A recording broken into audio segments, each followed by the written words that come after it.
Уже на протяжении многих лет дорожное покрытие по улице Московская города Гал находится в самом неприглядном состоянии. К тому же дорога здесь идет на крутой подъем. Из-за огромных ям транспортные средства нередко выходят из строя. Многие водители даже не рискуют проезжать там на автомобиле. Но и пешком пройти здесь нелегко.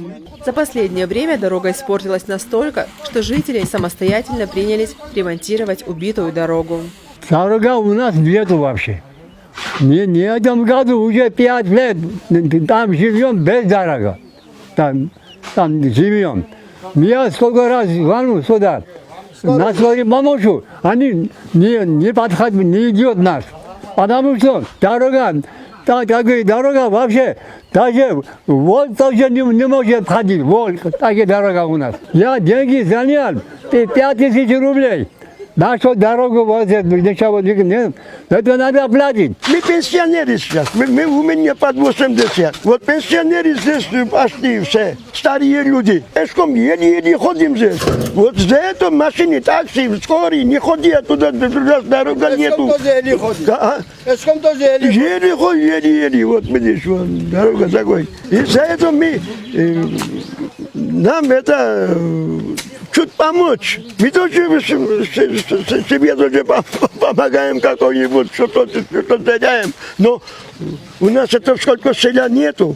На данном участке улицы Московская проживает 13 семей. В основном это пенсионеры. Они собрали денежные средства в размере 65 тысяч рублей, закупили необходимые материалы и приступили к работе. Протяженность разбитой дороги составляет около 100 метров, но собранных средств хватит только на 30 из них. Этот отрезок дороги был в самом плохом состоянии, поэтому принято решение обновить именно его. Из-за отсутствия специальной техники жителям приходится на собственной машине привозить щебень и песок. Но, как отмечают люди, не жалко ничего, лишь бы дорога стала более-менее проходимой.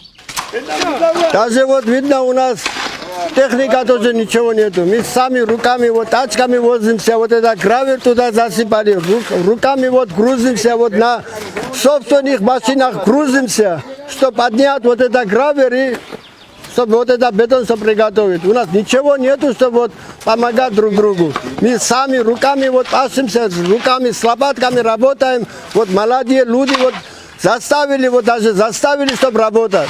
Мы вот в прошлом году тоже вот это там отсюда тоже вот видно, чтобы 30 метров тоже собрали деньги, где вот была вот дорога неплохая, совсем плохая, вот невозможно было вот подняться, там же тоже вот сделали. Сейчас вот здесь испортилось, здесь делаем. Вот по кускам, вот сколько можно, вот по кускам вот делаем. Проживающие по улице Московская также жалуются, что из-за низкого давления в трубах подниматься вода вверх в дома не может. И приходится доставлять вручную от соседей, которые живут на ровной местности. Пожилым людям это доставляет большие неудобства. Вода тоже у нас вообще нету.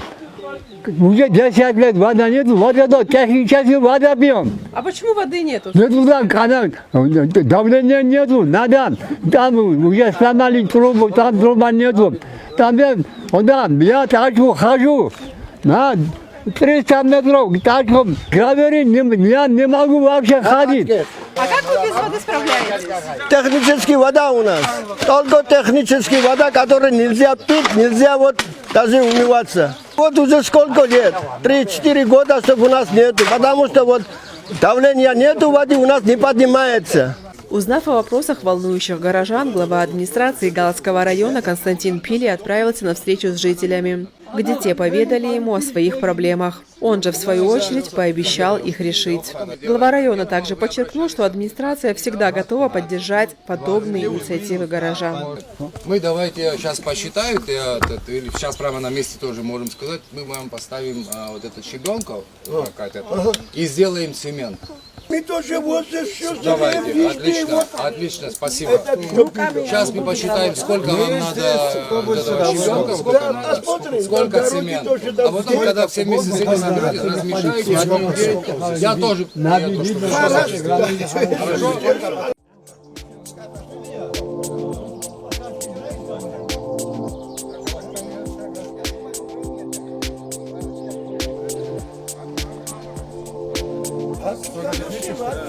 Отсюда.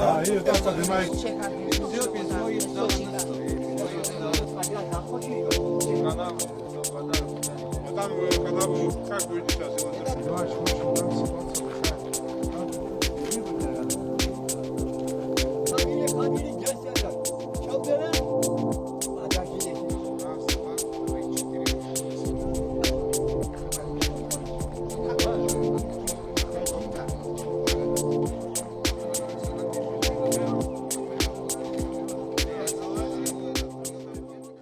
Люди собрались, соседи, живущие на улице Московской, и сами решили вот этот участок дороги себе залить. Ну, сейчас вот я приехал с коллегами, заместителем главы администрации Джамбулом Синардовичем и Нарсом Геннадьевичем. Вот мы были троем, посмотрели, возможно сделать, и мы в ближайшее время, скорее всего, окажем содействие.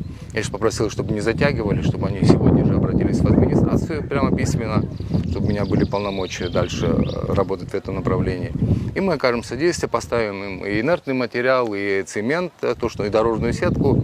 А дальше они мне под надзором нашей дорожной службы, и соседи помогут, и все вместе вот так да, наладим вот этот кусок этой дороги. А как будет решена проблема с водой? А вода тут реально проблема уже много лет.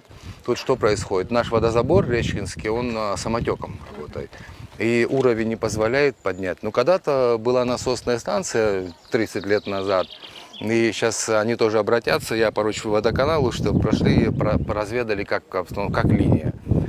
И нужен будет подкачивающий насос, который будет накачивать наверх, потому что самотеком вода не поднимется. Ну, тоже отправлю по направлению, водоканал, получу от них, посмотрю на тех задания, посмотрю, что там нужно будет, тоже будет приниматься решение. Без внимания не оставим. Начальник ремонтно-строительного управления Валерий Липсая также приехал на место, чтобы рассчитать точное количество материалов, которое потребуется закупить. И уже после составления сметы и приобретения необходимого будет начат ремонт оставшихся метров разбитой дороги. Илона Микава, Борис Цацуа, Бату Библая, Гал Медиа.